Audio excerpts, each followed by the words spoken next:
നമസ്തേ. സ്വാമി ശരണമയ്യപ്പ. മണ്ഡല കാലഘട്ടം ആഗതമായിരിക്കുകയാണ്.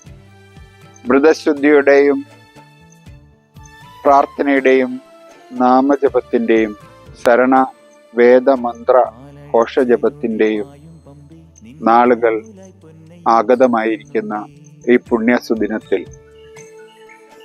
നാം ഓരോരുത്തരും അറിഞ്ഞിരിക്കേണ്ട സുപ്രധാന കാര്യങ്ങളിലേക്കാണ് നാം ഇന്ന് കടന്നു വരുന്നത്. മുദ്രമാല ഹണ്ഡത്തിൽ അണിയുന്നതിന് മുമ്പ് തന്നെ നാം മാതാവിനെയും പിതാവിനെയും ഗുരുവിനെയും പൂർണ്ണമായി മനസ്സിൽ ധ്യാനിച്ച് പ്രാർത്ഥിച്ചുകൊണ്ട് ഗുരുവിനെ കൂടെ ചേർത്ത് നിർത്തി മുദ്രാങ്കിതമായ മാല ഹണ്ഡത്തിൽ ധരിച്ച് വ്രതശുദ്ധിയോടുകൂടി മാത്രമേ മല ചാട്ടുവാൻ നമുക്ക് അധികാരമുള്ളൂ എന്ന് നാം മനസ്സിലാക്കുക.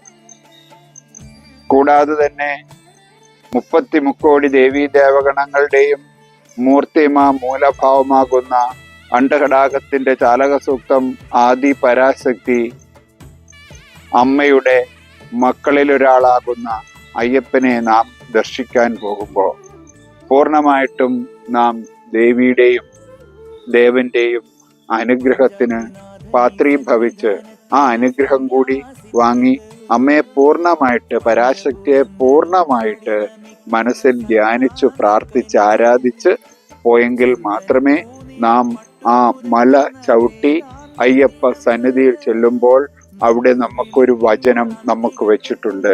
ആ വചനമാണ്, നീ എന്ത് തേടി വന്നോ അത് നീ ആകുന്നു എന്ന തത്വമസി എന്ന പരം പൊരുളിന്റെ ആ പരമമായ സത്യത്തിന്റെ ജ്ഞാനം അവിടെ നമുക്ക് ബോധ്യമാകുകയും അതിൽ കൂടെ അയ്യപ്പന്റെയും മാളികപ്പുറത്തമ്മയുടെയും മഹാ അനുഗ്രഹ കൃപാകടാക്ഷങ്ങൾക്ക് സിദ്ധിപ്പെടുകയും ചെയ്യുന്ന മഹത്തരമായ മഹാചൈതന്യം വഹിക്കുന്ന ഒരു കർമാനുഷ്ഠാനമാണ് മുദ്രാങ്കിതമായ മാല ധരിച്ച് ഈ മണ്ഡല കാലഘട്ടത്തിൽ എല്ലാവരും പ്രാർത്ഥനയോടുകൂടി വ്രതശുദ്ധിയോടുകൂടി അയ്യപ്പ സന്നിധിയിലേക്ക് എത്തുന്നത്. ഓരോ കുടുംബത്തിനും ഓരോ വ്യക്തികൾക്കും പൂർണ്ണമായ അനുഗ്രഹത്തിനുള്ള വഴിയൊരുക്കുക തന്നെ ചെയ്യും.